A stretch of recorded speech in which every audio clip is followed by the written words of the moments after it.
Today I would like to attempt to answer the question, why is it important to learn history? Which is an answer, that would require ages to be formulated properly. I'm sure there are university classes on this specific topic. I would like most of all to explain what is history rather than strictly speaking finding the many good reasons why we have to learn it. Because history is quite often very misunderstood in its nature. First of all, history is not a subject. Many people think history is like saying geography or economics or something else.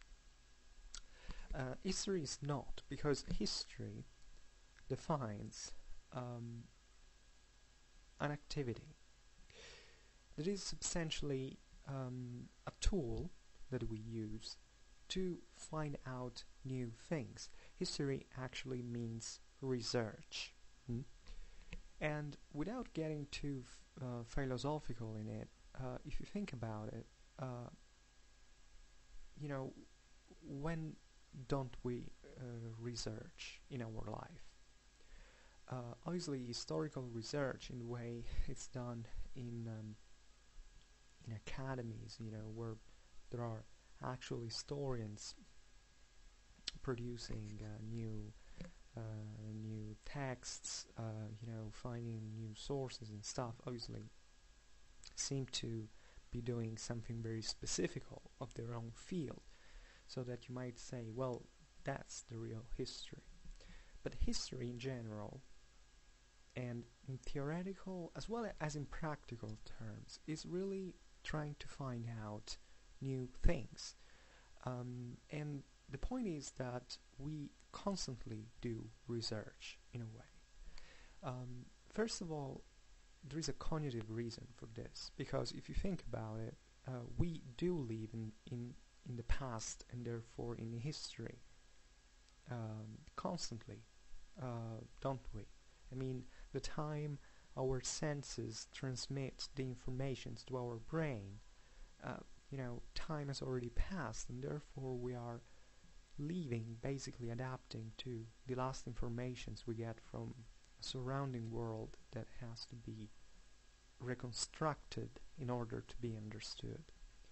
And this is what history really is. I mean, if you have to find out, I don't know, you want to go visit another city, another country, you make a research to find out, I don't know, how you reach there, how it's the place you want to visit, what kind of time will it take. That's research as well. You might say, is that history? Well, yes, it is, because you are collecting informations from sources, you're processing them, and basically you're coming up with a result that is basically the consequence of your research. And getting in slightly more practical terms, what does it mean that we all do history? Well, the point is, we live in a world that is extremely complex for everything. Think about our society, think about economics, think about politics, and all this stuff. And in order to live into it, obviously we cannot cover everything. We cannot have a very good understanding of everything is out there. But at least we need some parameters, we need some informations, we need some kind of referential points that since we are born, we basically have to learn to find out by ourselves. So history, in this sense, as it's been said many times, is the so-called, let's say, science, but about this definition maybe we might have to clarify something another time. It's, however, the science of totality. And this is the point. History is not the history of, I don't know, of politics or of major wars. History is the whole, covers the whole humanity. It's really the science of totality, okay? And it is because there are no boundaries in this sense. You can study history of, I don't know, of economics, you can study history of fashion, you can study history of medicine, you can study history of engineering, of science and technology, everything. So basically, what we do in history is trying to understand our world, cent for cent. All of us probably have some ambition to know the world we live in, and the only mean we have to do it is by making this research. So in more prosaic terms, why is it important to study history? It is extremely important because without it we wouldn't have the knowledge of the reality we move in. And knowing history means to be aware that the reality we live in has some roots, that phenomena we experience have causes, and in order to proficiently interact with this world, we need to research those causes, we need to understand why we live in the world the way it is. And a person who doesn't know the world we live in is an idiot, essentially, okay? And a person especially who does not make any effort to understand it is an idiot, because he cannot understand which right political choices have to be done.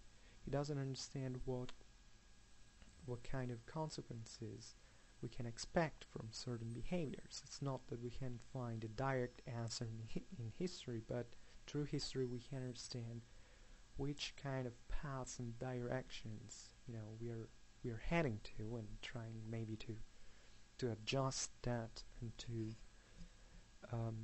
be more aware of our choices.